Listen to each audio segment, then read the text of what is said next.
Hi అండి, welcome to Tripura's kitchen and vlogs. ఈరోజు చేయబోయే రెసిపీ గోబీ మంచూరియా. గోబీ మంచూరియా చేయడానికి నేను ముందుగా గోబీని తీసుకొని చిన్న చిన్న ముక్కలుగా కట్ చేశాను వీడియోలో చూపించిన విధంగా.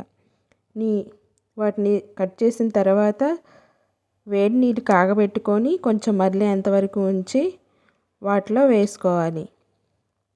నేను ఒక కప్పుకి 2 కప్పులు తీసుకున్నాను. మీరు కావాలంటే 3 కప్పులైనా తీసుకోవచ్చు.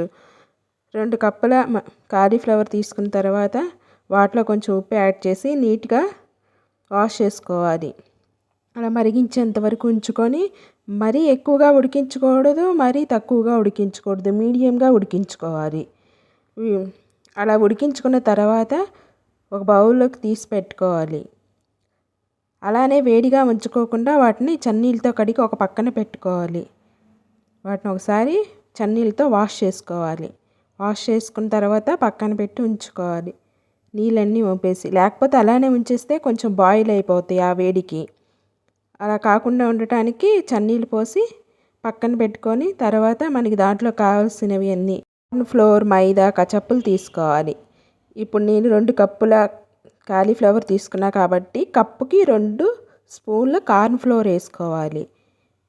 నేను ఇప్పుడు నా 2 కప్పులు తీసుకుంది 4 స్పూన్ల కార్న్ ఫ్లోర్ వేస్తున్నాను. తర్వాత 2 స్పూన్ల మైదా పిండి వేస్తున్నాను. మీరు ఒక కప్ అయితే కప్పుకి 2 స్పూన్ల కార్న్ ఫ్లోర్, 1 స్పూన్ మైదా పిండి సరిపోతుంది కరెక్ట్గా. 2 స్పూన్ల మైదా పిండి వేసాను, 4 స్పూన్ల కార్న్ ఫ్లోర్ వేసాను, కొంచెంగా కారం పొడి యాడ్ చేశాను. తర్వాత కొంచెం అల్లం పేస్ట్ వేసాను. అల్లం పేస్ట్ కొంచెం టేస్ట్ కోసం వేసాను. మనకు కావాలంటే ఆయిల్లోనైనా అల్లం తురిమి వేసుకోవచ్చు. కొంచెం ధనియాల పొడి వేసుకుంటున్నాను. ఇవన్నీ ఉంటే వేసుకోవచ్చు, లేకపోతే స్కిప్ చేయొచ్చు. కార్న్ ఫ్లోర్ అని మైదా పిండి తప్పనిసరిగా వేయాలి. కొంచెంగా ఉప్పు యాడ్ చేయాలి. ఉప్పు యాడ్ చేసిన తర్వాత అన్నీ ఒకసారి మిక్స్ చేసుకోవాలి. ముందుగానే వాటర్ పోసుకోకూడదు. ఆ ముక్కల్లో ఉన్న వాటర్ మైదా పిండిని సరిపోతుంది.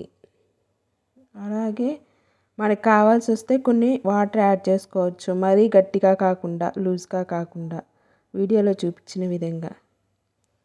అలా కలుపుకున్న తర్వాత వాటిని నూనెలో వేసి వేయించుకోవాలి.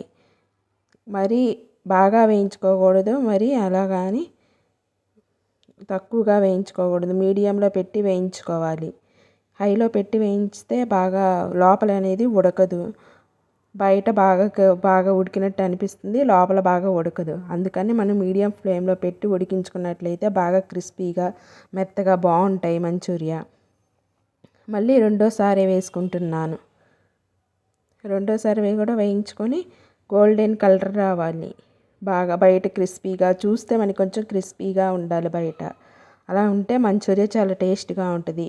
మరి అదే కళాయి తీసుకొని దాంట్లో 1 స్పూను లేదా 2 స్పూన్లు ఆయిల్ తీసుకొని సన్నగా తరిగి పెట్టిన ఉల్లిపాయ ముక్కలు వేస్తున్నాను. చిన్నదైతే 1 తీసుకోవచ్చు. తర్వాత అల్లం ముక్కలు వేస్తున్నాను. సన్నగా తరిగి పెట్టిన ఒక చిన్న అల్లం ముక్క, వెల్లుల్లి, సన్నగా తరిగిన వెల్లుల్లి వేస్తున్నాను. అన్నీ ఒకసారి మిక్స్ చేసుకొని తర్వాత సాసులు వేసుకోవాలి. టమాటా sauce, red chilli sauce, vinegar, green chilli sauce వేసుకోవచ్చు. మీ దగ్గర ఉన్నాయి వాటికి వేసుకోవచ్చు. కొంచెంగా కారం కూడా యాడ్ చేశాను, కొంచెం స్పైసీగా ఉంటుందని. కొంచెం దీంట్లో కూడా ధనియాల పొడి వేస్తున్నాను, బాగుంటుందని. సాస్ తినడానికి టేస్టీగా ఉంటుందని. కావాలంటే మీరు ముక్కల్లోనైనా మనం కలిపి వేసుకున్నాం కదా కార్న్ ఫ్లోర్, మైదా పిండి, వాటిలోనైనా వేసుకోవచ్చు, లేదా ఉల్లిపాయలు మగ్గించేటప్పుడు వేసుకోవచ్చు. దీంట్లోనే కావాలంటే మీరు పచ్చిమిర్చి కట్ చేసి వేసుకోవచ్చు. దీంట్లోనే అన్నీ ఒకసారి మిక్స్ చేసుకొని, ఇది మనకి సీజన్ బట్టి దొరుకుతుంది కాబట్టి గోబీ మనం ఇప్పుడు తయారు చేసుకొని తినొచ్చు. తర్వాత సీజన్కి దొరకదు. ఆ తర్వాత మనం వెజ్ మంచూరియా చేసుకొని తినొచ్చు. ఇప్పుడు మనకి ఇది దొరుకుతుంది కాబట్టి ఇది చేసుకొని తింటాం. చాలా అంటే చాలా వెజ్ మంచూరియా కంటే గోబీ మంచూరియా చాలా టేస్ట్గా బాగుంటుందండి. నేను సాసులు తీసుకున్నాను. 2 స్పూన్ల టమాటా సాస్ వేసాను, 4 స్పూన్ల అంటే నేను తీసుకుంది 2 కప్పులు గోబీ కదండి, అందుకే కప్పుకైతే 1 కప్పు టమాటా సాస్ వేసుకోవచ్చు.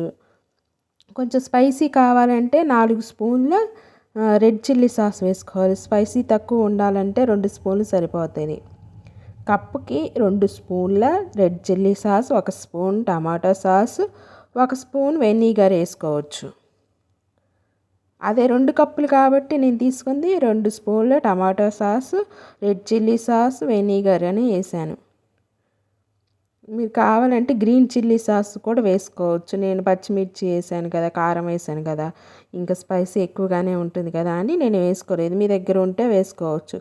సాసులన్నీ వేసిన తర్వాత ఫైనల్గా కార్న్ ఫ్లోర్ని 1 స్పూన్ వేసి అందులో కొన్ని వాటర్ వేసి యాడ్ చేసుకోవచ్చు. కొంచెం అవి వేసిన తర్వాత సాస్ అంతా ఒక దగ్గరికి వచ్చేస్తుంది. వెంటనే మనం వేయించి పెట్టుకున్న గోబీని వేసుకోవాలి. వెంటనే సాస్ అంతా దగ్గరికి వచ్చేస్తుంది. గోబీ మంచూరియా బయట క్రిస్పీగా లోపల సాఫ్ట్గా చాలా బాగుంటుందండి. మీరు కూడా తప్పకుండా ట్రై చేయండి. అన్నీ వేసిన తర్వాత ఒకసారి మిక్స్ చేసుకొని నేనైతే ఆనియన్స్ చల్లుకున్నాను. మీరు కావాలంటే కొత్తిమీర అయినా వేసుకోవచ్చు.